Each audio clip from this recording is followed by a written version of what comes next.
ating panahon ngayong umaga po ng July 18, 2024 na kung saan sa ngayon ay patuloy pa rin natin na binabantayan ang dalawang sama ng panahon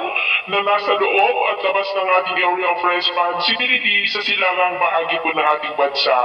Ang nandito po sa loob ng ating area of responsibility ay nananatili na nasa silangan po ng Southern Samar na nagdudulot pa rin ng mga isolated rains ngayon sa may Caraga Region, Eastern Visayas at ilang bahagi ng Central Visayas at Bicol Region. Patuloy po yan na magpapaulan hanggang weekend habang kumikilos po pa-northward, pataas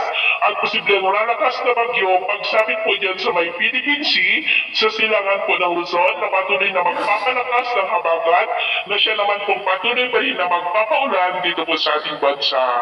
Ang sama ng panahon naman na nasa labas ng ating area of responsibility ay posibleng lalakas ngayong weekend habang kumikilos pa-northward, paakyat, papasok po sa ating area of responsibility pero posibleng magsasanib din ang dalawang ito bago lalabas sa ating area of responsibility na posibleng tumugin po ang China. Ang susunod na dalawang bagyo ay tatawagin po sa local name na Butchoy at Karina. At ito nga pinapakita ng forecast model natin pong ginagamit hanggang sa matapos ang buwan na ito ay posible pa rin ang banta ng mga bagyo dito po sa ating bansa. Pero maliban po sa banta ng mga bagyo ay paghandaan na rin natin ang lumalakas ng habagat hanggang po sa matapos ang buwan na ito ay malakas na habagat ang ating asahan na magpapaulan sa malaking bahagi ng ating bansa lalo na po dyan sa western section. At sa lagay ng ating panahon, ngayong madaling araw dahil sa habagat sa kanluran at sama ng panahon sa silangan ay may mga isolated rains sa may Bataan, Metro Manila, Bulacan, Calabarzon, Mimaropa, ilang bahagi ng Bicol Region, Samar Provinces, Leyte, Bohol, Cebu,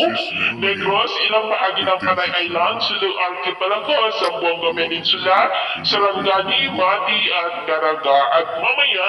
ay sisikat naman ang araw sa malaking bahagi ng bansa pero may kansa pa rin ng maulang na kalangitan with isolated rains dyan po sa may Bataan, Calabarzon, Mimaropa,